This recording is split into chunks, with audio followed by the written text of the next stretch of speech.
실제 요리 들어가겠습니다. 우리가 사실 재료를 확인하고 재료를 손질하는데 많은 어려움이 있었어요. 개인적으로 많이 어려웠어요. 난했어요. 근데 사실 실제 요리에 들어갈 때 재료의 맛을 그대로 잘 살리는 방법도 있지만 조미료를 많이 치는 방법도 있어요. 저희가 재료의 맛을 막 살려서 깊이 있게 가기보다 결국 각자가 각자의 책을 해석하는 방법도 있고 하니까 저희는 저희 나름대로 이번에는 조미료를 좀 많이 쳐서 MSG를 많이 쳐서 실제 요리를 해보려고 합니다. 우선 전체적인 감상부터 한 번씩 들어보도록 하겠습니다. 다골님은 전체적인 감상이 어땠나요? 저는 이방인이 굉장히 유명한 책이고 어떤 분들은 뭐 거의 문학에 있어서의 철학책이다 이렇게 했었는데 제가 읽고 느낀 바는 이방인은 과학서다 이렇게 생각했습니다. 내용이 진짜 이거 굉장히 과학서예요. 이거 어떻게 보면 예언서일 수도 있는데 보니까 그 사람들은 보통 풀문이라 그러죠. 만월이 되면은 늑대 인간으로 변하거나 변신을 하거나 미친단 말이에요. 근데 보니까 이 메르소는 이 태양의 흑점 때문에 미친 거예요. 이거를 벌써 까미는 알고 있었던 거죠. 알베르 카미 작가. 작가가 이거는 그러니까 어떤 소설이라기보다 또 철학책이라기보다 그냥 우리 인간의 앞으로 있을 우리 인류에게 예고를 해준 거예요. 너희들 환경 오염을 조심해라. 태양의 흑점이 발전할수록 이렇게 미친 사람들이 늘어날 것이다. 실제로 태양의 흑점이 인간의 성질에 관련이 있다는 연구 결과가 있대요. 그리고 그게 마야의 달력에 이미 예지가 되었다고 하더라고요. 완전 신비한 TV 서프라이즈 같지 않아요? 수고하십니다. 근데 확실히 미래 사람들이 좀 이렇게 될 것 같아요. 지금도 살짝 이기주의라고 해야 되나? 그러니까 저 사람이 쓰러졌는데도 그냥 지나간 사람이 많다고 그러잖아요. 그리고 지중해가 완전 사람들이 장난 아니잖아요. 지중해 쪽이나 라틴 쪽이나 막 사람들 엄청 잘 흔들고 열정적이고 되게 잘 놀고 이게 태양에 확실히 관계가 있다니까요. 뭐 하여튼 재미웃자고 한번 해봤고요. 전체적인 감상은 묘사가 되게 적어가지고 그런지 전개가 되게 빠르다고 느꼈고 아까도 말씀해주신 것처럼 문체가 되게 특이해가지고 그게 되게 매력적인 것 같아요. 또 하나의 이 책의 되게 대표되는 개성인 것도 같고 또 우리 작가의 외모만큼이나 세련되고 도시적인 느낌 이런 느낌 많이 받았어요. 원장님은요? 우선 저는 나름 이번에까지 해서 읽긴 많이 읽었는데 그때마다 초점이 좀 달랐어요. 처음에 읽었을 때는 이런 재판 내용이 되게 흥미롭잖아요. 사실 재판에서 왔다 갔다 하고 정말 이거 인간 소외다. 막 소외 입장에서 막 봐가지고 이러면 되겠나 이런 생각이 들었는데 이것저것 다른 책도 읽고 얽힌 것도 보다 보니까 당긴 게 너무 많은 것 같아가지고 이번에 읽을 때는 너무 어렵게 느껴졌어요. 이거를 사실 모임도 많이 했고 이러는데 이번에는 제가 모임하면서 들었던 다른 사람 의견도 같이 얘기 나누면서 얘기를 하려고 해요. 각자 정말 보는 게 다르거든요. 130페이지의 짧은 거라서 각자 보는 부분이 되게 다르고 이분도 되게 많이 열어놨다 그래야 되나? 할 수 있을 것 같아요. 그래서 우리 꼭 이 사상을 그대로 이해하고 받아들이기보다는 여기서 취할 수 있는 걸 취하고자 그렇게 마음 편히 생각하면 그나마 좀 즐길 수 있지 않을까 생각을 했습니다. 인상 깊었던 장면 부분적으로 얘기를 해볼까요? 저는 그 영감님하고 개가 있어요. 맞아, 저도 그거 봤었는데 그거 너무 막 이거 스포 뭔가 아니에요? 그 정도는 아니에요. 되게 부분은 되게 작아요. 차지하는 비율은 작은데 너무 거기에 저는 시선이 확 쏠리더라고요. 130페이지라 뭐 스포할 거 말 것도 없어. 네. 사형선고 당한 거 알면 끝이야. 이미 엄마는 죽었는데 안 슬퍼하고 총 쏴서 죽어가지고 사형당한다고. 그 살라미아노 할아버지. 네. 개를 키우진 않지만 정말 개를 학대하고 이런 사람 많잖아요. 이런 동물을 그냥 학대하는 사람들 많잖아요.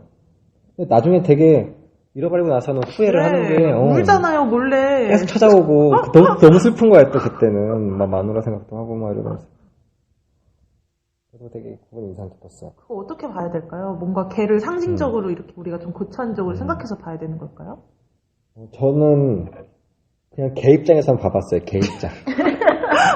왜냐면 개 입장에서 봤을 때 걔는 막 되게 정해진 산책로만 계속 가고, 그 주인이 때리지만 또 먹을 거 주니까 또 그냥 살아가는 거야, 하루하루. 뭐 옛날엔 잘해줬다고 하지만 결국 계속 괴롭히는 건 괴롭히는 거잖아요.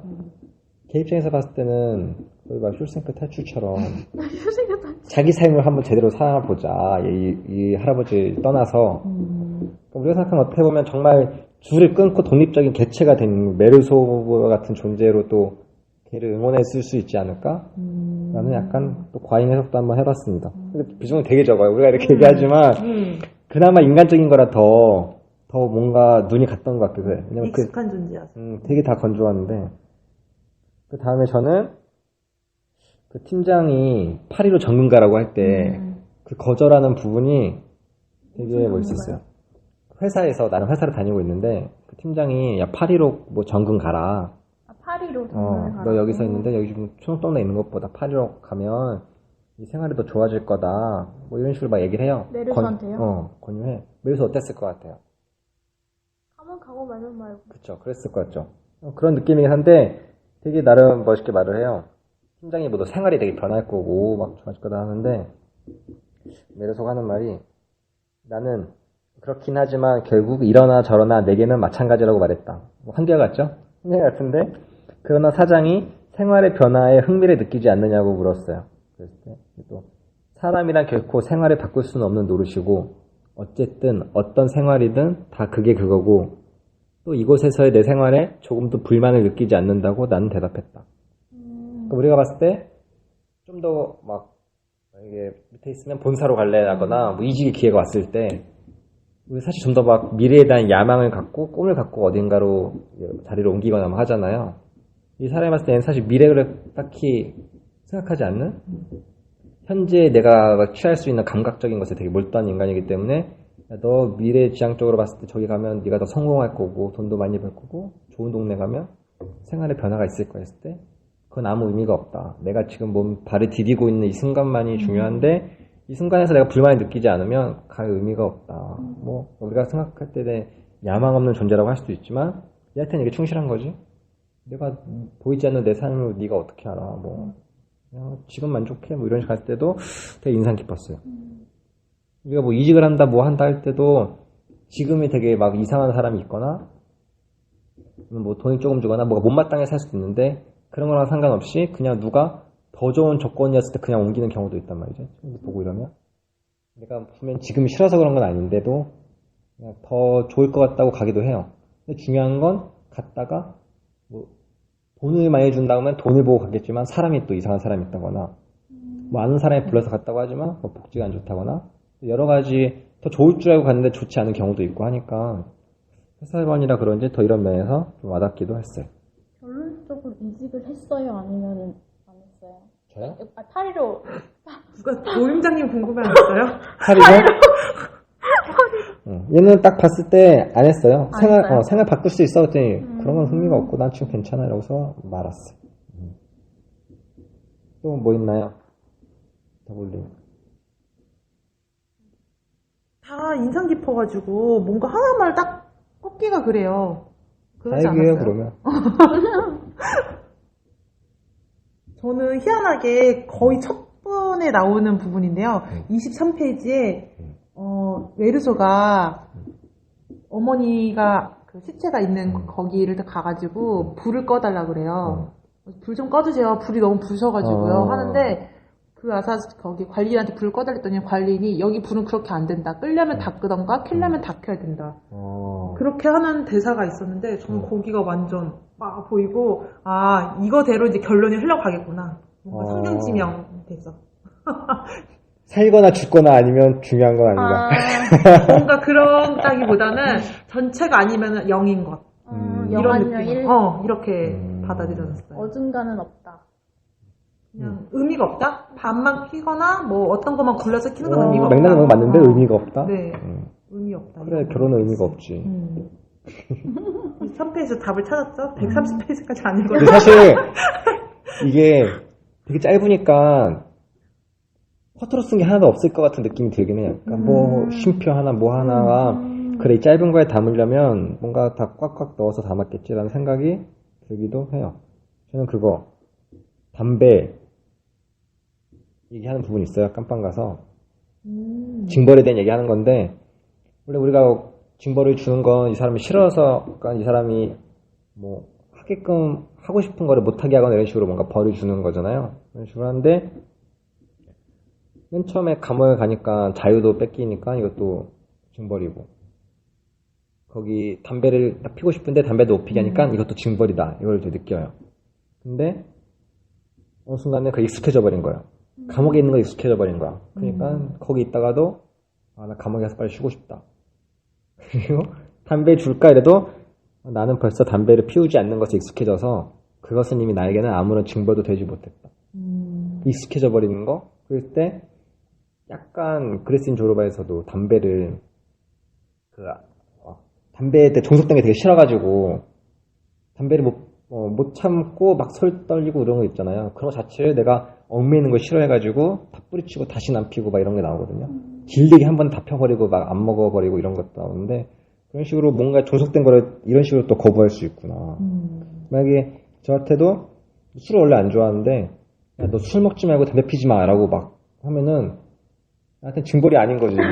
뭐 하고 싶지도 않은데 그런 식으로 만약에 나한테 야 책 읽지 마 이러면 난 징벌인 거고 사람마다 다른 건데 하여튼 이런 부분이 되게 인상이 깊었어. 그 이미 나에게는 아무 징벌도 되지 못했다 하는 부분. 또 있나요?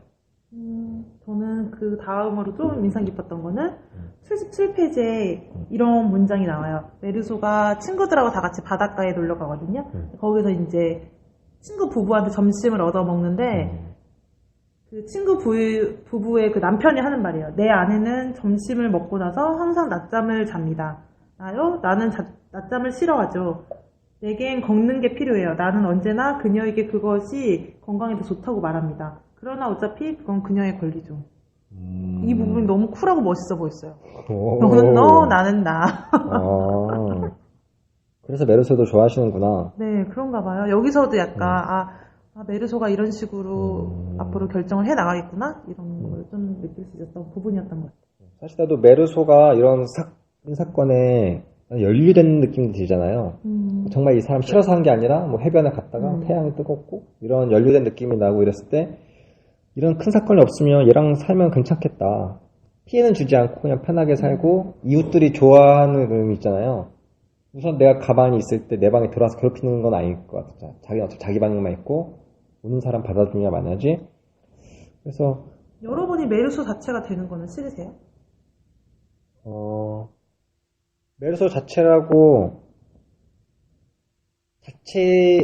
아닌데 공감 가는 부분이 되게 많은 부분이 있어요. 나도 가끔씩 로봇 소리 듣는 입장에서 몇 가지 빼고는 되게 별 약간 무감각한 경우가 있는데 되게 좋아해서 이 말투 몇 번 따라하기도 하고 그랬어요.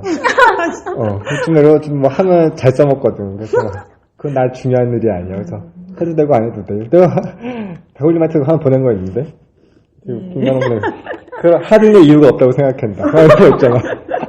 되게 웃기긴 한데 써먹으면 또 웃겨. 밥 먹을래? 밥 먹지 않을 이유가 없지 뭐. 이런 거 오그라들린다. 그러니까 아는 사람은 막 웃고 그래도 모르는 사람은 뭐 그러니까 욕하기도 하고 뭐 이러는데. 일단 써먹고 싶다. 이거 써먹 약간 와타나베가 느낌이 미도리가 와타나베한테 또 말투 이상하다고 한 것처럼 그런 약간 자기 개소를 카피해서 쓰다니. 저 아직도 그거 기억해요. 나의 시간에 일부러 떼서 그만해요. 아니 너무 좋은 거예요. 그래 얼마나 좋아. 오늘은 좀 기분 좋게 잠잡시다. 이게 하나씩 얻어가네요. 이거 할 때마다 유행어를 하나씩 던져주시네요. 다 써먹어야 돼 사람들이. 여기 그 기사 읽는 부분 하나 있는데 이 수천 번을 그러니까 자기가 이 기사에 대해서 어떻게 하다가 쪼가리 기사를 얻었는데 수천 번을 읽었다는 얘기가 나와요. 그 기사가 무슨 내용이냐면 이렇게 가족이 있는데 한 남자가 돈을 벌러 나가가지고 돈을 많이 벌었어요. 부자가 돼가지고 집으로 돌아왔어요. 돌아왔는데 마누라랑 자식을 데리고 가족을 왔는데 이제 엄마랑 그 누이가 이렇게 있는데 자기를 못 알아보는 거야. 숙박업을 하고 있는데 돈 많이 벌고 온 아들을 못 알아봐 얼굴을. 그래서 아들은 이제 아니까 놀래켜 주려고 일부러 자랑 삼아서 돈을 보여주고 그냥 방에 묵어요. 근데 숙박업 주인이 그 엄마랑 그 누이가 걔 사람 죽이고 돈을 이제 같이 하려고. 근데 그 가족들이 오고 나서 이 남자 어딨냐 보니까 이제 알게 되는 거지. 자기 자식을 죽인 걸. 그리고 나서 엄마도 자살하고 누이도 자살을 해요. 그 기사가 나와 있는데 그거를 수천 번을 읽었다 메르소가 나와. 무슨 의미가 있을 것 같지 않나요? 다블레? 또 그거 덧붙여서 하는 말이 어쨌든 내가 볼 때 그런 결과에 대해서는 여행자에게도 책임이 좀 있으며 절대로 장난을 치면 안 된다는 생각이 들었다. 이 비극을 수천 번 읽고 나서 든 생각이 장난을 치면 안 되겠다 이거였대. 그래가지고 좀 이상하다 하면서 인상 깊었어요. 다블리 한번 생각을 들어볼까? 그 부분 스킵해서 읽은 것 같아요. 왜 이렇게 처음 듣는 부분이죠? 책을 아니, 두 번이나 읽었는데 심지어 그것도 다른 출판사 비교해봐서 읽어보겠다고 하루 사이에 두 권을 풀다 읽었는데 그 부분 왜 이렇게 생소하죠? 중요하지 않았어요, 한 다블리에게는? 페이지 정도, 한 페이지 정도 안 되네. 나도 근데 이거를 바로 포착한 건 아니고 다른 모임 하다가 이분을 얘기하는데 되게 뭔가 의미가 있어 보이는 거예요. 갖다 붙여봐요. 모임장님 그런 거 잘하잖아요. 근데 엄청 잘하긴 하는데 우선 봐봐요. 똑같은 사람을 죽였어. 근데 걔가 아들이냐 아니냐에 따라서 내가 달라지는. 반응이요? 어차피 나는 돈 많은 남자 하나를 죽인 건데 걔가 아들인 거 알았을 때 나는 자살을 해. 너무 슬퍼서. 뭐 신기하지 않아요? 어차피 행동으로 봤을 때는 그냥 돈 많은 남자 하나를 죽인 건데. 왜 없던 죄책감과 슬픔이 생겼을까요? 우리는 그런 거에 좀 묶여 있는데 만약 메르소라면 묶이지 않았을 것 같지 않아요? 메르소라면 이제 엄마랑도 이제 쿨하게 독립적으로 나눠질 수 있으니까 나는 남자 하나를 죽였다로 끝날 수도 있을 것 같아요. 저 남자가 죽었다. 아들이 죽었다랑 남자가 죽었다랑 크게 다르지 않은 느낌이 들 수도 있을 것 같아요. 또 마지막 하나만 더 얘기할게. 그러면 아까 검사가 모함했던 부분인데 검사가 막 되게 모함을 해가지고 너는 레몬과 하비아의 계획적인 복수를 한 거다. 고의적인 살인이다. 막 이런 얘기하면서 이 메르소는 정말 머리가 좋은 죄인입니다. 막 이런 식으로 막 검사가 몰아붙여. 그때 얘가 한 말이 되게 인상 깊었어. 귀를 기울이고 있던 나는 나를 똑똑한 사람이라고 하는 말을 들었다.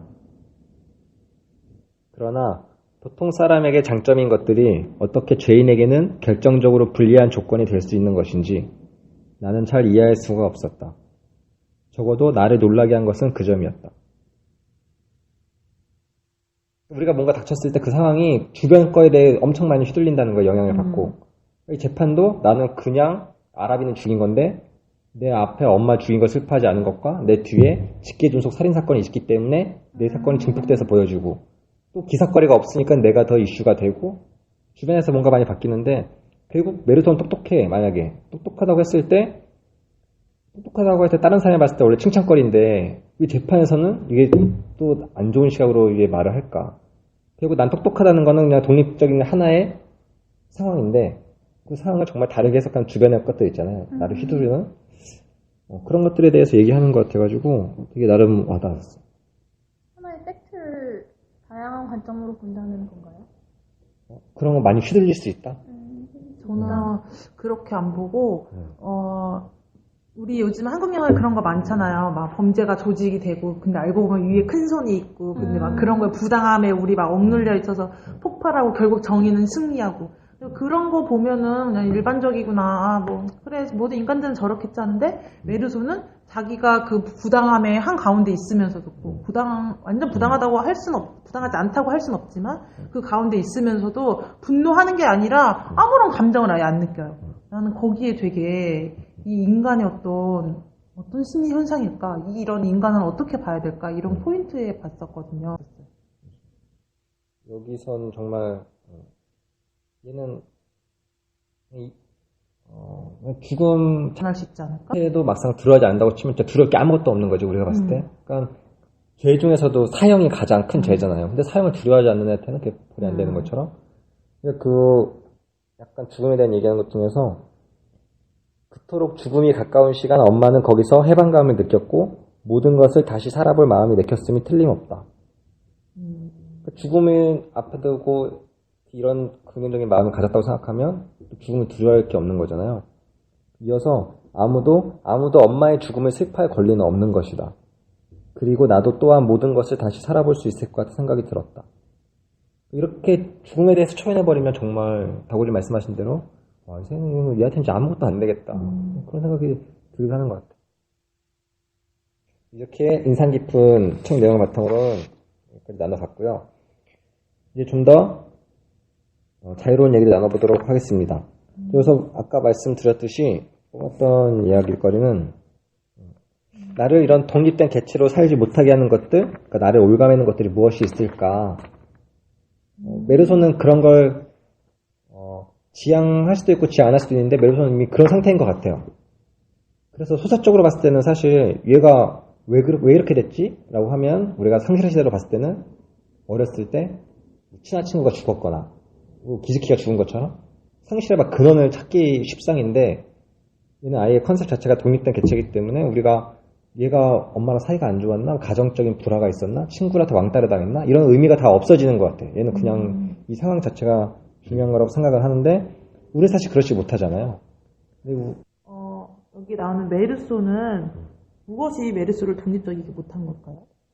메르소는 독립적이기를 살려고 노력하니까 죽음을 맞이한 거예요. 근데 여기서 말하는 거는 만약에 얘가 엄마가 죽었는데 안 슬퍼. 근데 억지로 눈물을 흘리고 그냥 슬픈 척하고 막 나이도 거짓말도 하고 막 했으면 잘 살았을 텐데 우리가 봤을 때 되게 사회가 덜 되고 공감 능력이 떨어진 것처럼 보이지만 독립적으로 살려고 했기 때문에 이렇게 죽음을 당한 거. 그래서 만약에 내가 이로는 약간 효에 대한 강박도 우리 독립적으로 살아가지 못하게 하는 거. 여기서는 요양원에 왜 보냈냐부터 질문을 시작하거든. 근데 돈이 없어서라고 하긴 하지만 우리도 막상 본인이 모시고 있고 모시지 않고 또 부모님이 요양원에 보내야 되고 이러면 약간 또 부르자식 약간 그런 시선이 갈 수도 있고 이상하게 봤을 때는 엄마도 요양원에서 좋았을 거예요 라고 말하지만 그런 걸 떠나서 야, 자식은 부모님이 모셔야 되고 막 이런 어떤 거에 강박 엄마가 죽으면 슬퍼해야 되고 당연히 뭐 본인이 아프시면 아무리 멀어도 가야 되고 뭐 이런 것들이 어떻게 보면 우리 올가매는 것이 될 수도 있지 않을까. 실제로 올가매는 것이기도 하고 느끼냐 안 느끼냐의 차이지. 사실 저는 외동이랑 상관이 없는데 가족들이 많으면 큰아들이니까 내가 해야 돼? 가까이 사니까 내가 해야 돼? 부모님을 모시는 것도 막 그런 거 있잖아요. 그런 식으로 약간의 의무 같은 것들이 되게 무섭게 작용을 하는 것 같아요. 가족들에도. 그래서 그런 것도 생각을 했어요. 근데 저도 그 독립적이지 못하게 하는 것들에 대해 생각해보라고 했잖아요. 그때 가장 먼저 떠오르는 게 사실 가족이었어요. 왜냐면은 저는 현재 살짝 2년 뒤에나 뭐 조금 더 돈을 벌고 외국에 가서 자리를 잡아서 살 생각이 없지 않아 있거든요. 외국? 네. 근데 그때 딱 바로 엄마가 꼭 그렇게 해야겠니? 라고 하시는 거예요. 그러니까 엄마 입장에서는 한국에서 결혼을 할 거라는 가정하에 저는 이제 그런 결혼 자금으로 모은 돈을 가지고 외국을 가려고 하는데, 그러니까 초반의 목적은 결혼 자금이었는데, 이제 내가 행복을 해야겠다라는 생각에 그걸 이제 해외 여행을 갈래라고 했더니, 처음에 안 말씀 안 하시더니, 나중에 돼서, 그걸로 꼭 가야겠니? 그냥 짧게 다녀와 라고 말씀을 하시는 거예요. 그래서, 나를 되게 얽매이게 하고 나를 독립적이지 못하게 하는 게 가족일 수 있겠다라는 생각에, 용장님의 말씀에 되게 공감이 갔어요. 어때요? 그럴 때 한 번쯤은 그런 생각 들잖아요. 나의 가족이 죽어서 날 자유롭게 해줬으면 좋겠다. 그래서 가까운 사람이. 그나마 정말 요즘 또 치매도 많고 이러잖아요. 그런 거 정말 지금 계속 같이 건강하게 있고 이러면 뭔가 그 의사소통도 되고 막 이러는데 정말 아프신 분이 있을 때는 또 어떻게 보면 그게 또 강한 이제 짐같이 될 수도 있고 또 역으로 그분들도 그런 거 되게 많이 걱정을 하시잖아요. 가족에게 짐이 되지 않을까? 맞아요. 그래서 그분들도 그분들의 독립적인 삶을 살고 우리도 우리 삶을 살고 이렇게 가장해야 되는데 지금은 좀 과도기인 것 같아요. 지금 좀 과도기로서 그런 분도 있는데 내가 지금까지 널 어떻게 키워왔는데 뭐 동상이본 SBS 그런 거 보면은 뭐 내가 널 지금까지 어떻게 키워왔는데부터 시작해서 그 드라마 답이 없죠. 또 어느 정도 의무적으로 자기 삶을 버리고라도 부모님의 뜻을 따르는 사람도 있고 우리 유교 서상에서 또 그걸 버릴 수 없는 거고 그래서 그것도 하나의 그런 것들 같아요. 제 친구가 생각나요. 저는 이제 부모님의 노후를 제가 걱정해드려요. 그랬더니 제 친구가 그러는 거예요. 부모님은 부모님이고 니는 니야라고 딱 해주셨거든요. 근데 그 친구가 살짝 이 결혼에 대한 생각도 이런 생각을 가지고 있어요. 하면 하고 말면 말고 살짝 이런 느낌이에요. 근데 이 책을 읽으면 그 친구를 이해할 수 있을까라는 생각이 지금 갑자기 문득 들었어요. 그 친구를 이해할 수 있을까? 저는 독립적이게 하지 못하는 것들이 이걸 어떤 단어로 표현을 해야 될지를 잘 모르겠는데 저는 그런 똑같이 진호치처럼 가족들이 짐이 된다 생각하면 저는 다 말하는 스타일이거든요. 근데 사실 주변에 우리가 물질을 할 수 있는 것들이라던가 사람 간의 관계라던가 이런 게 되게 크고 의미가 있어 보이고 나를 올가매는 것 같지만 사실은 그렇지 않아요. 라고 저는 생각해요. 왜냐면 난 부모님 때문에 어딜 못 가겠어 라고 생각하면 나는 부모님한테 엄마는 나에게 그렇게 큰 존재가 아니야. 난 내가 하고 싶은 대로 할 거야 라고 저는 말을 하고 그럼 엄마는 상처를 받죠. 그냥 그럴 수 있다고 생각해요. 그건 내가 한 행동에 대한 내가 보답을 그거 나의 어떤 죄를 내가 받아야 되는 거라고 생각하고 친구들보다 내가 많이 못 번다라는 것도 그렇게 마음이 슬프지 않아요. 그러면 그런 거고 아니면 아닌 거지라고 생각도 들고 여러 가지 명예적으로도 그런 게 있는데 문제는 난 내 맘대로 할 거야. 난 메르소처럼 아무렇지도 않아라고 했는데 그러고 나서 집에서 침대에서 혼자 불 끄고 잠들 때 눈물이 흘러요. 왜 그러는 걸까요? 내 마음대로 메르소만큼 막말 다 하고 다니고 정말 할 수만 있다면 사람 죽여도 아무렇지도 않을 것 같고 머리로는 정말 그래요. 정말 하려면 할 수도 있을 것 같아요. 나에게 부족한 건 용기가 없을 뿐이야 라고 생각이 되는데 근데 왜 뒤돌아서서 가만히 있을 때는 엄마한테 했던 독설들이 미안하게 생각이 돼서 막 눈물도 흘려지고 내가 이렇게밖에 우울한 인간인가라는 생각에 자책감도 생기고 친구들한테 그렇게 이겨먹으려고 우격다짐 했던 것도 한심하게 느껴지고 근데 그건 왜 그러는 거예요? 왜 그런지는 말할 순 없지만 아는데 말을 하지 않겠다. 아니 왜 그런지는 말을 하진 않겠지만 한편으로는 다행이라고 생각해요.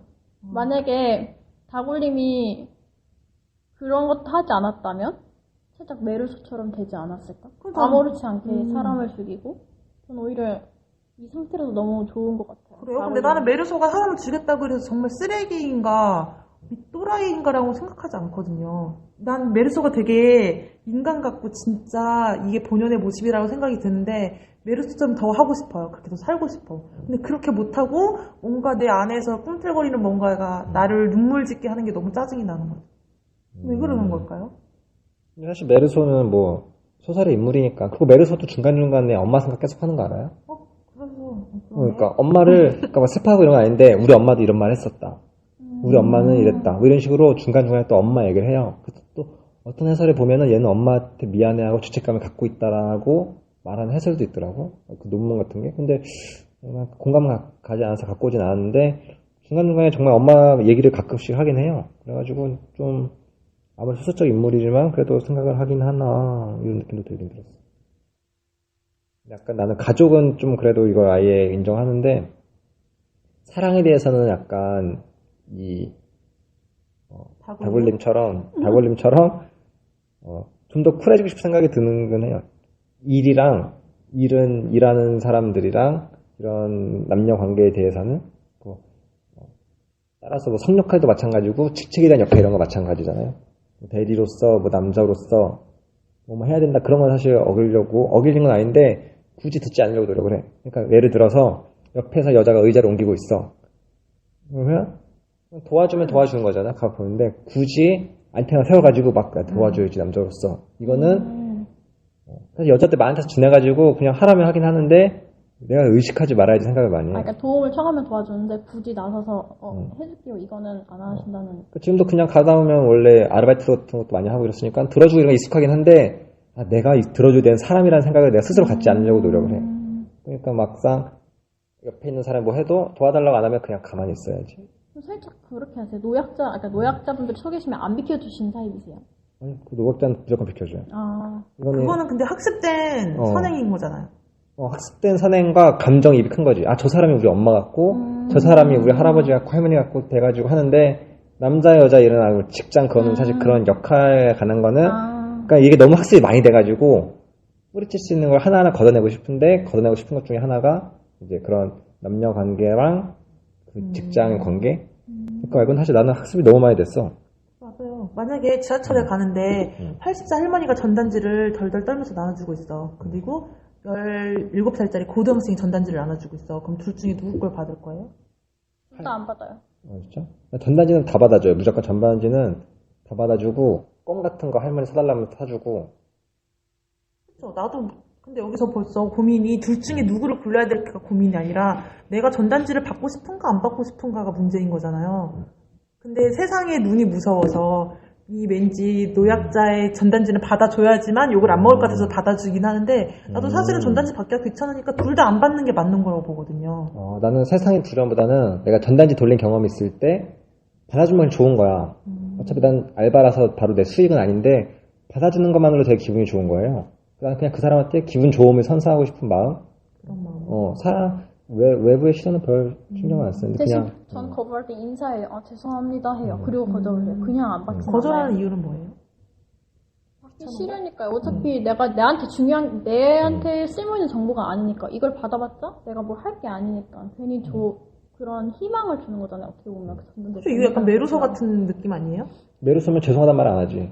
안 받는 건 내가 안 받는 건데 뭘 죄송해. 맞네요. 나 죄송하단 말은 안 해. 받아서 네가 기분 좋으라고 받아는 건데 안 받아도 그냥 됐습니다라고 안 받는 거지. 죄송할 줄 죄송할 건 없으니까. 그러니까 이게 약간 우리가 은근히 따져보면 되게 많아요. 그런 거에 갖고 있는 게. 그렇죠.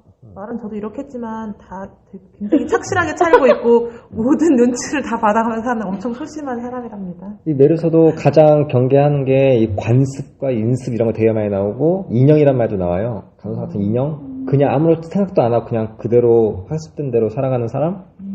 그리고 다시 생각해 보면서 우리는 되게 당연하다고 생각하는 유교적인 사상 같은 거 있잖아요. 하나하나가 다 겹겹이 쌓인 거예요. 타고난 게 아니라 결국에 학습돼서 다 쌓인 거기 때문에 맘먹으면 걷어낼 수 있겠구나 생각도 하면서 이 생각을 봤어요. 도덕성에 대한 강박도 좀 있잖아요. 우리가 축은지 신문이나 이런 눈물 흘리고 이런 것도 흘리는 걸 부끄러워할 필요도 없는데 안 흘리는 걸 부끄러워할 필요도 없는 거지. 특히 영화 보거나 이럴 때나 뭐 울고 있는데 내가 안 울면 나 왠지 뭐 냉혈한 같고 이래서 좀 하고 있는데 얘는 정말 엄마가 죽어도 안 슬프면 눈물 안 나면 뭐 안 우는 거고 중간에 타면 울긴 울어요. 다른 사람들 재판에서 한번 막 할 때 나도 모르게 뭐 정말 오랜만에 눈물 났다 이런 식으로 나오기도 해가지고 제 감정. 다음 이제 부조리한 세계에서 우리는 이제 어떻게 살아야 하는가. 저는 아까 말씀드렸다시피 그런 가족 간의 다툼이 있으면은 옛날에는 무조건 내가 이겨야 된다. 다 이겨서 무조건 내가 하고 싶은 걸 해야 된다인데 나이가 들수록 좀 철이 들어서일 수도 있지만 타협하게 된다? 좀 그런 건 있는 것 같아요. 좀. 내가 이걸 놓을 테니까 엄마도 이걸 놔줘. 이런 거? 살짝 그렇게 하는 거?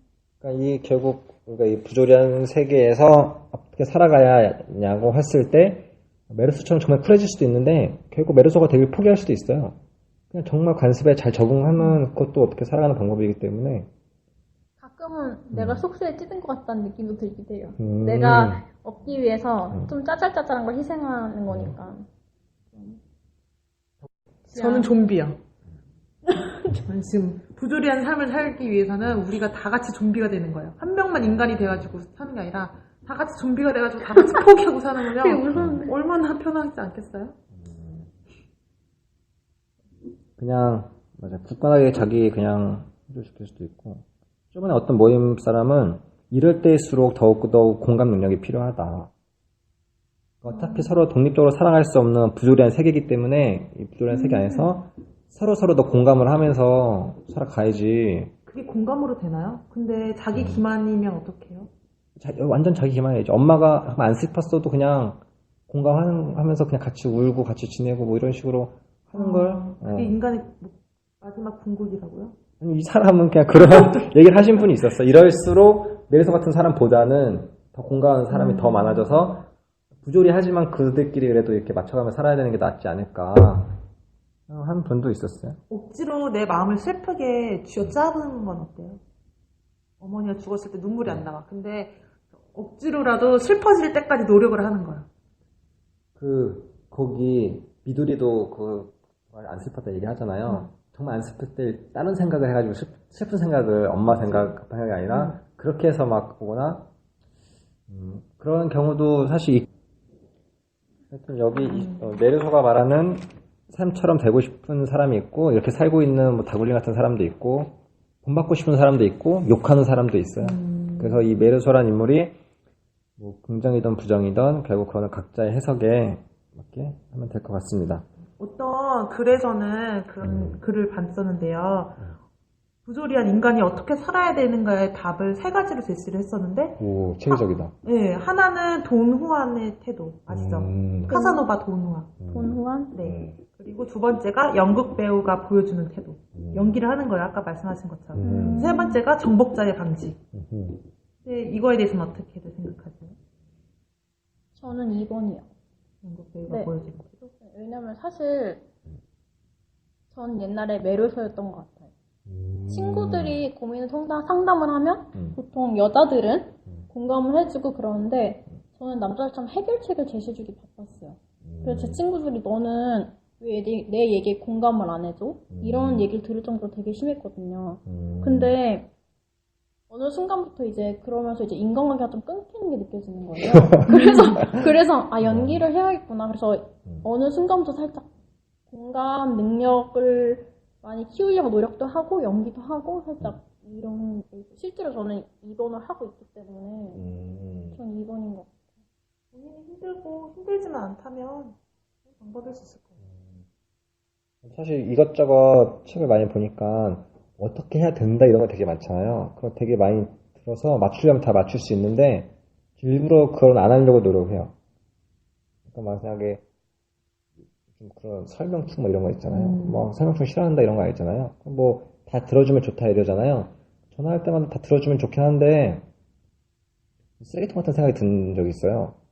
스스로가 쓰레기통이라고요? 이제 고민 쓰레기통. 아, 이렇게 공감을요, 진짜로. 그러니까 이 사람이 내 말을 듣고 싶지 않은데 나한테 왜 말을 하지? 그냥 다 쓰레기통 같은 거야. 그러면 말을 듣고 싶으면 하고 아니면은 하지 마. 내가 네 고민 다 받아서 내가 고민 다 그거 껴안고 있고 나는 아무 말도 못하게 하면 그게 말이 공감이지. 끄떡끄떡은 할 수 있는데 그렇게 해주면 다 좋아는 하겠지. 근데 너 굳이 안 그럴래? 라고 뭐 그런 거랑 아까 그 다울리 말한 그런 거 있잖아요. 그 대나무 같은 느낌이 많이 했잖아요. 그거는 모임에서 말하는 게 사실 안타까운 게 나는 어차피 내가 하고 싶은 얘기를 하려고 왔으니까 내가 세게 하고 다굴림을 되게 좋아하는 게 다굴림 그나마 세게 하고 왔다 갔다 하면 좋은데 내가 말했을 때 누가 이게 막 기죽고 이런 거 있잖아요. 그런 모임장이나 감투 때문에 그러면 내가 그렇게 잡아먹어버리는 거잖아. 난 진짜 그런 의도는 아닌데 내가 쓴 감상문을 보면 사실 그렇진 않거든. 감상문 쓰면 나도 그 사람한테 많이 배워가는 입장이니까 내 생각은 사실 내가 가만히 있어도 갖고 있는 거고 그 사람이 말을 해줘야 갖고 있는 거니까 더 대나무처럼 강하게 뭐 하자. 그래서 이 중에 고르라면 정복자? 아예 그냥 내 것 강하게 그냥 몰고 가서 그 사람이 뭐 따라오면 따라오는 거고 하여튼 연기랑 돈우함보다는 그나마 고르라면 정복자처럼 그냥 굳은 심지를 가지고 나아가는 게 낫지 않을까? 저요? 다굴림은요? 저는 더 독해져야 될 것 같아요. 더 돈우안? 독하게 그렇게 밤에 집에 가서 혼자 이불 속에서 울지 않을 정도로 더 독하고 냉철하고 차가워져야. 돈우함 같이? 돈우안은 열정적인 사람 아니에요? 근데 좀? 아니 근데 나가사가 돈우함이면 나가사가 다굴이고 다굴이 메르소고 할 수 있을 때까지 돈우함이고 즐겨보는 거죠. 메르소도 마음껏 해보는 거. 진짜 메르소도 욕망이 쪘는데 뭐 약간 그러긴 하네요. 돈우안인 것 같아요. 이거를 보고 느낀 게 저희 셋의 조합이 정말 정말 완벽하다고 느낀 게 다 스타일이 다르잖아요. 근데 아니에요. 전 지금 연기하는 거예요, 여러분. 근데 연기는 아닌데 정말 이것저것 그러니까 책을 많이 뭐가 들으면 나도 막 뭔가 나를 다 바꿀 수 있을 것 같은 생각이 든 적이 있어. 그러니까 이 책을 들으면 이거 하지 말아야지, 이거 하지 말고, 이거 하지 말아야지, 이거 하지 말고 정말 맘만 먹으면 나를 조립하듯이 할 수 있을 것 같은 생각이 든 적이 있었거든요. 얼마 전까지만 해도 특히 자기 개발사 같은 거 보면 하는 대로 나는 되게 막 적용을 잘하는 편이라서 근데 이게 뭐 하는 짓인가 생각이 들어서 안 난 적 있고 아까 말한 대로 인습에 막 노예이기 때문에 쌓였다가도 난 정말 조르바 같은 사람이 아니지만 조르바를 보고 감명받고 메르소르 같은 사람이 아니지만 메르소르를 보고 이런 놈도 있어 멋있네 하면서 이런 말도 좀 해보고 이런 거 있잖아요. 그냥 그런 거 자체가 이런 충돌, 인지 부조화를 되게 좀 좋아하기 때문에 우리가 다 그런 맛이 있는 것 같아요. 다. 사실 지금까지 말했던 그런 생각을 정말 갖고 사는 건 아니랍니다. 누군가는 이런 생각을 하지 않을까 하면서 대변을 한번 해봤을 뿐이에요. 그렇지 않아 보인다. 저 굉장히 소심하고요. 엄마랑 사이 엄청 좋아요. 맞아요. 다, 나름 다 지금 진호, 몸장, 다구리요. 다구리도 다 결국 어차피 역할극이기 때문에, 서로 또 어떤 삶을 살고 있는지 잘 모르죠. 그러면 뭐, 다구리 마지막으로 하실 말씀 있으신가요? 사실 저희가 이방인을 하자고 했을 때 엄청 반대를 했었죠. 아, 나는 이방인 읽기 싫다고. 아직은 아니야. 막 이러고 손사래를 쳤었는데, 사실 엄청 읽고 싶었어요. 이번에 처음 읽은 책이긴 했는데, 워낙 유명하고, 그래가지고 꼭 한 번쯤은 읽어봐야지 생각을 했는데, 지금이 아니라 내가 좀 더 우울해지고, 세상 풍파에 흔들리지 않고, 학문적 교대가 되게 높다고 생각됐을 때, 그때 한번 정말 제대로 마주해보고 싶었는데, 이번에 약간 준비가 덜 된 채로 읽었어요. 최근에 되게 우울했던 일이 별로 없었거든요. 술 먹고 사고를 쳐가지고 나름 하이텐션에 있었기 때문에 이방인을 읽을 때 그렇게 우울하지 않았어요. 그래가지고 좀 더 기회가 된다면 이번에는 제대로 책을 한 10%밖에 이해를 못한 것 같고 좀 더 차분해진 마음으로 메르소의 좀 더 생각에 집중을 해서 다음번에 제대로 한번 읽어보고 싶다는 생각이 들었습니다. 이 책을 우울할 때 읽으면 안 되나요? 좀 위험해질 수도 있어요. 아, 저 그러고 싶었는데 오히려 되게 차분하고 사람을 죽여도 아무렇지도 않았을 것 같을 때. 읽으면 안 될 것 같다는 생각이 드네요, 지금. 아, 몸장님은요? 저는 나름 그래도 3번 넘게 읽고, 회사도 많이 보고 막 이랬어요. 근데 그거를 강의도 많이 듣고 했는데, 들으면 들을수록 뭔가 더 쌓이기도 하고, 충돌이 일어나기도 하고, 더 어렵기도 하고 이래서, 어차피 문학은 완벽한 이해는 없는 것 같아요. 책 하나 본 것 중에 오독률이라는 개념이 있거든요. 오독률? 오독률에 생각했을 때 되게 잘못 읽는다라는 생각을 많이 하잖아요. 우리가 만약에 좀 재료 손질이나 뭐 재료 확인해서는 오독을 하면 안 되겠지만, 마지막 실제 요리에서는 오독이 좀 더 창의적인 해석으로 발전이 될 수 있어요. 꼭 작가가 주는 걸 그대로 받아먹으려고 하는 건 아니기 때문에, 이게, 어려워서 다루지 못할 책은 없다고 생각해요. 항상 우리 모임도 그렇고 어느 모임도 그렇고 우리가 어차피 요리할 수 있는 만큼 요리하면 되고 이렇게 또 항상 라면 스프 많이 넣으면 더 맛있잖아요. 그렇게 생각하기 때문에 명작 레스토랑에서는 앞으로도 이제 우리가 다룰 수 있는 만큼 맛있게 다루는 걸 초점 가지면 될 것 같습니다. 마지막으로 이제 진호님의 시식평 한번 살짝 들어보도록 하겠습니다. 솔직히 지금 이건 전체적으로 다 드는 생각인데 메르소가 이상하다는 건 지금도 갖고 있어요. 근데 그 메르소가 아까 담배 얘기했잖아요. 그 환경에 적응하는 걸 보고 순간 메르소가 되게 부럽다라는 생각이 들고 내가 메르소가 되고 싶다라는 생각이 들었어요. 왜냐면 저는 환경이 변할 때마다 스트레스를 되게 많이 받아요. 사실 이거를 처음 시작할 때도 굉장히 스트레스를 많이 받았고 그래서 그거에 적응하고 스트레스를 받지 않는다는 거에 굉장히 나도 메르소처럼 살고 싶다라는 생각을 했어요. 그래서 나도 바꿔야겠다라는 생각을 했고 그리고 마지막에는 메르소에게 과연 형벌은 무엇이 될까라는 궁금증이 들었어요. 일반인들한테는 죽음이 벌이지만 메르소는 아까 말씀하신 죽음을 긍정적으로 보기 때문에 벌이 되지 않는다고. 과연 그럼 메르소에게는 무엇을 줘야 벌이라고 느낄까라는 그런 궁금증? 마지막에 제일 들었던 것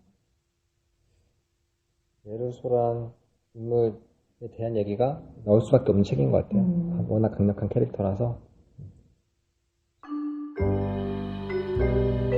맛있는 시간 되셨나요? 다음엔 더 맛있는 책으로 돌아오겠습니다.